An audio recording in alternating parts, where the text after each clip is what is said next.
ಕಿತ್ತಂಡೂರು ವೆಂಕಟರಾಮರವರ ಸಾರಥ್ಯದಲ್ಲಿ ನಡೆಯುತ್ತಿರುವ punch TV Kannada ನ್ಯೂಸ್ಗೆ ಸ್ವಾಗತ. ಜಾತಿ ಪ್ರಮಾಣ ಪತ್ರಕ್ಕೆ ಒತ್ತಾಯಿಸಿ ನಗರ್ತಾ ಸಮುದಾಯದಿಂದ ಡಿಸಿ ಕಚೇರಿಗೆ ಪಾದಯಾತ್ರೆ.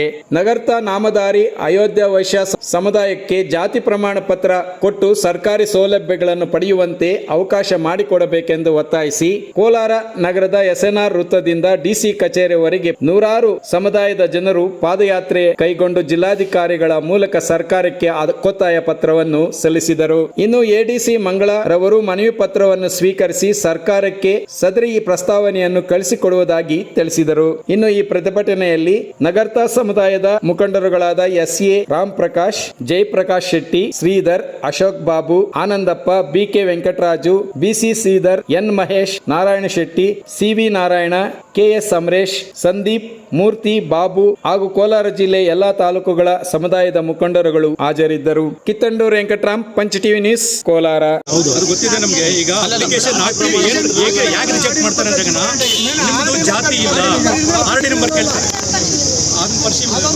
ಈಗ ಜಾತಿ ಪ್ರಮಾಣ ಪತ್ರದ RD ನಂಬರ್ ತೆಗೆದುಬಿಟ್ಟು SLC ನಲ್ಲಿ ಎಷ್ಟು ಸ್ಕೋರ್ ಮಾಡಿದ್ದೀರಾ, PUC ನಲ್ಲಿ ಎಷ್ಟು ಸ್ಕೋರ್ ಮಾಡಿದ್ದೀರಾ ಎಂಟ್ರಿ ಮಾಡ್ರಿ, ಮೆರಿಟ್ ಮೇಲೆ ನಿಮಗೆ ಇಲ್ಲಿ ಸೀಟ್ ಸಿಗುತ್ತೆ ಅಂದ್ರೆ ಎಲ್ಲರೂ ಒಪ್ಕೊಳ್ಬೋದು ಮ್ಯಾಮ್. ಎಲ್ಲಾ ಮಕ್ಕಳ ತರನೇ ಎಲ್ಲರೂ ಒಂದೇ ಡೆಸ್ಕ್ ಅಲ್ಲಿ ಒಂದೇ ಊಟ ತಿಂದು ಒಂದೇ ಜೊತೆನಲ್ಲಿ ಓದಿ ಹೈಯೆಸ್ಟ್ ಮಾರ್ಕ್ಸ್ ತಗೊಂಡು ಈಚೆಗೆ ಬಂದ್ರೂ ಜಸ್ಟ್ ಪಾಸ್ ಆದ್ರೂ ಸಾಕು. ಆ ಮಕ್ಕಳನ್ನೆಲ್ಲ ಒಳಗಡೆ ಕರ್ಕೊಂತೀವಿ, ನೀನು ಒಳಗಡೆ ಕರ್ಕೊಳ್ಳಲ್ಲ, ನೀನು ಹೋಗಿ ಆಚೆಗೆ ಅಂದ್ಬಿಟ್ರೆ ಆ ಮಗು ಅವಾಗ ಓದಿದ್ದು ಏನ್ ಮ್ಯಾಮ್ ಪ್ರಯೋಜನ? ಇಲ್ಲಿ ಹಂಗಾದ್ರೆ RD ನಂಬರ್ ಇಂಪಾರ್ಟೆಂಟ್ ಅಂದ್ರೆ ನಮ್ಗೆ RD ನಂಬರ್ ಬೇಕೇ ಬೇಕು. RD ನಂಬರ್ ಬೇಡ, ಇದು ಮ್ಯಾಂಡೇಟರಿ ಅಲ್ಲ. ನಮ್ಗೆ ಜಸ್ಟ್ ನೀವು ಆ ಮೆರಿಟ್ ಇದ್ರೆ ಸಾಕು, ಮೆರಿಟ್ ಮೇಲೆ ನಾವು ಸೀಟ್ಸ್ ಕೊಡ್ತೀವಿ ಅಂತ ಹೇಳ್ಬಿಟ್ಟು ಅನೌನ್ಸ್ ಮಾಡಿದ್ರೆ ಅದೊಂಥರ ಇರುತ್ತೆ ಮ್ಯಾಮ್.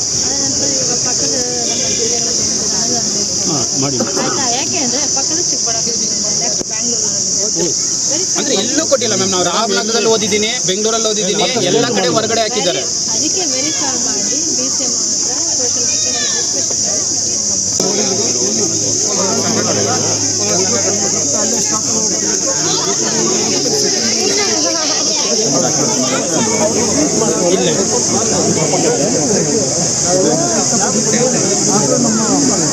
ಉತ್ತಮ ಸಾಧನೆ ಮಾಡುತ್ತಿದ್ದಾರೆ. ಇದಕ್ಕಾಗಿ ಸರ್ಕಾರಕ್ಕೆ ನಾವು ಕೃತಜ್ಞರಾಗಿದ್ದೇವೆ. ಆದರೆ ಮುಂದಿನ ಶಿಕ್ಷಣಕ್ಕೆ ಅಗತ್ಯವಾದ ಬೆಂಬಲ ಇಲ್ಲದ ಕಾರಣ ಅವರು ಮಧ್ಯದಲ್ಲೇ ಓದು ನಿಲ್ಲಿಸಬೇಕಾಗುತ್ತಿದೆ. ನಮ್ಮ ಸಮುದಾಯ ಮಾಲೂರು, ಕೋಲಾರ, ಮುಳಬಾಗಿಲು, ಶ್ರೀನಿವಾಸಪುರ, KGF, ಬಂಗಾರಪೇಟೆ, ಚಿಕ್ಕಬಳ್ಳಾಪುರ, ಬೆಂಗಳೂರು ಗ್ರಾಮಾಂತರ, ಬೆಂಗಳೂರು ನಗರ, ಮೈಸೂರು ಸೇರಿದಂತೆ ಹಲವಾರು ಪ್ರದೇಶಗಳಲ್ಲಿ ವಾಸಿಸುತ್ತಿದೆ. ನಮ್ಮ ಕೆಲವು ಗ್ರಾಮಗಳು ತಮಿಳುನಾಡಿನ ಗಡಿಗೆ ಸಮೀಪದಲ್ಲಿವೆ. ತಮಿಳುನಾಡಿನಲ್ಲಿ ನಮ್ಮ ಸಮುದಾಯಕ್ಕೆ 1985ರಿಂದಲೇ ಮಾನ್ಯತೆ ನೀಡಿ 2A ವರ್ಗದಲ್ಲಿ ಸೇರಿಸಲಾಗಿದೆ.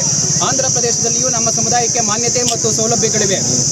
ಆದರೆ ಕರ್ನಾಟಕದಲ್ಲಿ ನಮಗೆ ಇನ್ನೂ ಮಾನ್ಯತೆ ಇಲ್ಲ. ಇದು ಸ್ಪಷ್ಟ ಅನ್ಯಾಯ.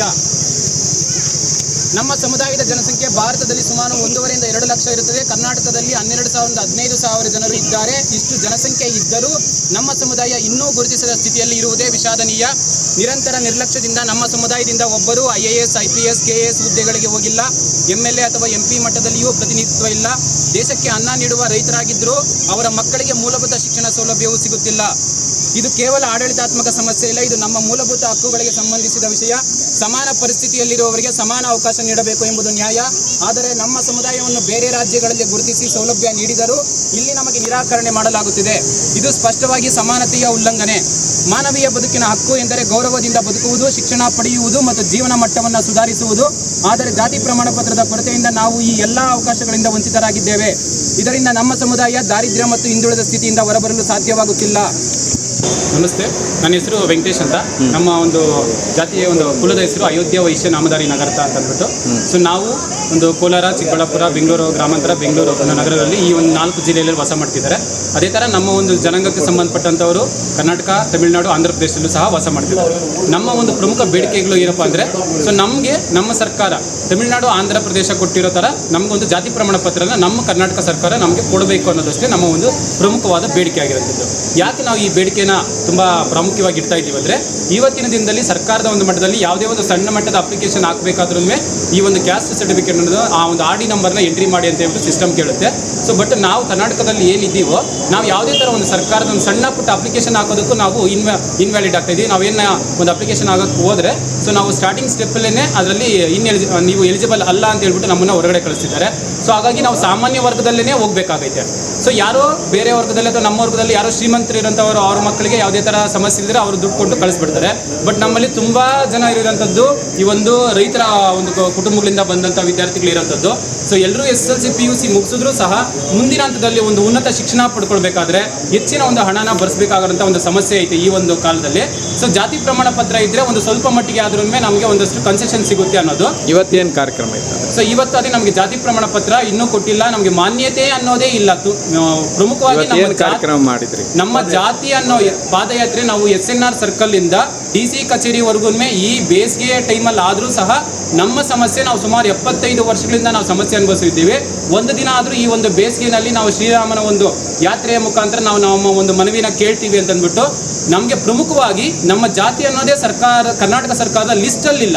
ನಾವೇನಾದರೂ ಒಂದು ಜಾತಿ ಲಿಸ್ಟನ್ನು ಡೌನ್ಲೋಡ್ ಮಾಡಿದ್ರೆ ಅದರಲ್ಲಿ ನಾವೇನು ಇಷ್ಟು ಒಂದು 25,000-30,000 ಜನ ನಾವು ವಾಸ ಮಾಡ್ತಿದ್ದೀವೋ ಕರ್ನಾಟಕದಲ್ಲಿ, ನಮ್ಮ ಒಂದು ಜಾತಿಯ ಹೆಸರನ್ನೋದೇ ಸರ್ಕಾರದ ಬಳಿ ಇಲ್ಲ ಅಂತಂದರೆ ಸೊ ಏನು ರೀಸನ್ನು? ನಾವು ನಮ್ಮ ಒಂದು ಕರ್ನಾಟಕದಲ್ಲಿ ಇದ್ದೀವಲ್ವಾ, ಪಕ್ಕದ ಇಡೀ ನಮ್ಮ ಎಲ್ಲರಿಗೂ ಒಂದೇ ದೇಶ ಭಾರತ ದೇಶ, ಇಡೀ ಕಾನೂನು ಒಂದೇ ಸಂವಿಧಾನ ಅನ್ನೋ ಕಾನೂನು ಇರಬೇಕಾದ್ರೆ ಆಂಧ್ರ ತಮಿಳುನಾಡಿನಲ್ಲಿ ನಮ್ಮ ಕುಲಬಾಂಧವರು ನಮ್ಮ ತಾಯಂದ್ರೆಲ್ಲ ಅಲ್ಲಿ ವಾಸ ಮಾಡೋರಿಗೆ ಜಾತಿ ಪ್ರಮಾಣ ಪತ್ರ ಐತೆ.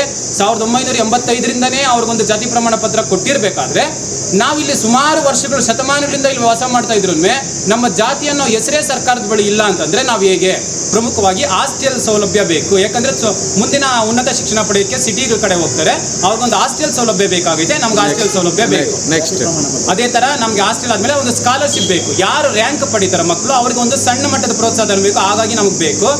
ಇನ್ನ ಪ್ರಮುಖವಾಗಿ ಎಲ್ಲಾ ಕಡೆ ನಮ್ಗೆ RD ನಂಬರ್ ಕೇಳ್ತಾ ಇರೋದಕ್ಕೋಸ್ಕರ ನಮ್ಮ ಜಾತಿಯಲ್ಲಿ ಸೇರಿಸ್ಬಿಟ್ಟು ನಮ್ಮ ಒಂದು ಜಾತಿಗೆ ಅಧಿಕೃತ ಮಾನ್ಯತೆಯನ್ನು ನೀಡಬೇಕು. ರಾಜ್ಯಗಳಲ್ಲಿ ನೀಡಿರೋ ತರ ನಮ್ಮನ್ನು 2A ಅನ್ನೋ ಕೆಟಗರಿನಲ್ಲಿ ಸೇರಿಸ್ಬಿಟ್ಟು ಸೊ ನಮ್ಮ ಒಂದು ಮನವಿನ ಈ ಸರ್ಕಾರ ಆದಷ್ಟು ಬೇಗನೆ ಪರಿಗಣಿಸಬೇಕು ಅಂತ ಹೇಳ್ಬಿಟ್ಟು ನಮ್ಮ ಒಂದು ಜನಾಂಗದ ಪರವಾಗಿ ಎಲ್ಲರ ಪರವಾಗಿ ನಾನು ಮನವಿನ ಮಾಡ್ತಾ ಇದ್ದೀವಿ. ಇವತ್ತು ಈ ಕಾರ್ಯಕ್ರಮದಲ್ಲಿ ನಿಮ್ಮ ಮುಖಂಡರು ಯಾರು? ಈ ಒಂದು ಕಾರ್ಯಕ್ರಮದಲ್ಲಿ ನನ್ನ ಗುರುಗಳು ಅಂದ್ರೆ ಏನು ನಾನು ವಿದ್ಯೆ ಕಲ್ತು ಇವತ್ತು ನಿಮ್ಮ ಮುಂದೆ ಇಷ್ಟು ಮಾತಾಡೋದ್ನೋ ನಮ್ಮ ಗುರುಗಳಾದಂಥ ಅಶೋಕ್ ಬಾಬು ಸರ್, ಮತ್ತೆ ಒಂದು ಜನಾಂಗದ ಗೌರವಾಧ್ಯಕ್ಷರಾದ ರಾಮ್ ಪ್ರಕಾಶ್ ಸರ್ ಆಗ್ಬೋದು, ಆನಂದಪ್ಪ ಸರ್, ಜಯಪ್ರಕಾಶ್, ಶ್ರೀಧರ್ ಶೆಟ್ಟಿ ಆಗ್ಬೋದು, ಈ ತರ ಎಲ್ಲ ನಮ್ಮ ಹಿರಿಯರು ಸರ್. ಇವತ್ತು ತುಂಬಾ ವಯಸ್ಸಾಗಿರೋರು ಕೂಡ ಬಂದ್ಬಿಟ್ಟು ಎಲ್ಲರೂ ಬಂದಿದ್ದಾರೆ, ನಿಮಗೋಸ್ಕರ ನಾವು ಇರ್ತೀವಿ ಅಂತ ಹೇಳ್ಬಿಟ್ಟು ಆ ಎಲ್ಲ ಹಿರಿಯರಿಗೂ ನಾವು ನಮ್ಮ ಎಲ್ಲರ ಪರವಾಗಿ ಇವತ್ತಿನ ದಿನ ಬೇಸಿಗೆ ಅನ್ನೋದನ್ನು ಕೂಡ ಲೆಕ್ಕಾಚಾರ ಮಾಡಿ ನಮ್ಮ ಜೊತೆ ಕಾಲ್ನಡಿಗೆಯಲ್ಲಿ ಬಂದಿದ್ದಾರೆ. ಎಲ್ರಿಗೂ ನಾನು ಹೃದಯಪೂರ್ವಕವಾಗಿ ನಮ್ಮ ಜನಾಂಗದ ಪರವಾಗಿ ಧನ್ಯವಾದಗಳು ತಿಳಿಸ್ತೀನಿ. ನಮ್ಮ ಸರ್ಕಾರ ಆದಷ್ಟು ಬೇಗ ನಮ್ಮ ಪರಿಹಾರ ಕೊಡ್ತಿಲ್ಲ. ಕೇವಲ ಮೆಸೇಜ್ ನೋಡಿಕೊಂಡು ನಾವು ಮಾಡಲೇಬೇಕಂತ ಹೇಳ್ಬಿಟ್ಟು ಎಲ್ಲರೂ ಬಂದಿದ್ದೀವಿ. ನಾನು ಇಲ್ಲಿಂದ ಎಲ್ಲರಿಗೂ ಹೇಳೋದಷ್ಟೇನೆ, ಈಗ ನಾವು ಬಂದ್ವಿ, ಅರ್ಜಿ ಕೊಟ್ಟಿದ್ದೀವಿ, ಊಟ ಮಾಡಿದ್ವಿ, ಓದ್ವಿ ಅನ್ನೋ ಥರ ಆಗಲೇಬಾರ್ದು. ಎಷ್ಟು ಜನ ಬಂದಿದ್ದೀವೋ ಅಷ್ಟು ಜನ ನಾಳೆ ದಿನ ಇಲ್ಲಿಂದ ಹೋದ್ಮೇಲೆ ಒಂದಷ್ಟು ಭಿನ್ನಾಭಿಪ್ರಾಯ ಒಬ್ಬೊಬ್ಬರ ಮಧ್ಯೆ ಬರ್ಬೋದು. ಎಷ್ಟೇ ಬಂದ್ರೂ ಆಯ್ತು ನಾನೇ ಸೋತ್ಬಿಡ್ತೀನಿ, ಅವ್ರಿಂದ ನಾನು ಹೋಗ್ತೀನಿ. ನಮಗೆ ಇರೋಂಥದ್ದು ಅನ್ಯಾಯ ಆಗೈತೆ, ನ್ಯಾಯ ಪಡ್ಕೊಂಡ್ಲೇಬೇಕು. ಈಗಾಗಲೇ ನಾವೇನಕ್ಕೆ ಈ ಸ್ಟೆಪ್ಸೇ ತಗೊಳ್ತಿರೋದು ಅಂದ್ರೆ ಫೈನಲ್ ಆಗಿ ಹೈಕೋರ್ಟ್ ಅಲ್ಲಿ ಮ್ಯಾಂಡಮಸ್ ಇಟ್ಟು ಫೈಲ್ ಮಾಡೋಣ ಅಂತ ಅಂದ್ಬಿಟ್ಟು ಆಗಿರಂತ ತಹಸೀಲ್ದಾರ್ ಅವ್ರಿಗೆ ಕೊಟ್ವಿ ನಾವು. ಬಟ್ ಅಲ್ಲಿ ನೋ ಯೂಸ್ ಇಲ್ಲ. ಒಂದು ರೆಪ್ರೆಸೆಂಟೇಷನ್ ಮಾಡಿದ್ದೀವಿ, ಒಂದು ಆಧಾರ ಅನ್ನೋದು ಕೈಯಲ್ಲಿ ಐತೆ. ಅವರು ಮಾಡಿದ್ರೆ ಬಿಟ್ರೆ ಸೆಕೆಂಡ್ರಿ. ಎರಡನೇ ಅಂತ ಇಡೀ ಒಂದು ಎಲ್ಲ ತಾಲೂಕುಗಳಿಗೆ ಹೆಡ್ಡಾಗಿರೋಂಥ ಒಂದು ಜಿಲ್ಲಾಧಿಕಾರಿ ಹತ್ರ ಬಂದು ಒಂದು ಶ್ರಮನೇ ಪಡೋಣ, ಒಂದು ಬೆವರು ಸುರ್ಚಿನೇ, ಜಮೀನಲ್ಲೂ ಬೆವರು ಸುರ್ಚಿನೇ ಫಲ ಪಡ್ತೀವಿ, ಇದರಲ್ಲೂ ಬೆವರು ಸುರ್ಚಿನೇ ಫಲ ಪಡೆಯೋಣ ಅಂತ ಜಿಲ್ಲಾಧಿಕಾರಿಗಳ ಹತ್ರ ಬಂದು 2ನೇ ಸ್ಟೆಪ್ ಅಲ್ಲಿ ಒಂದು ಮನವಿ ಕೊಟ್ಟಿದ್ದೀವಿ.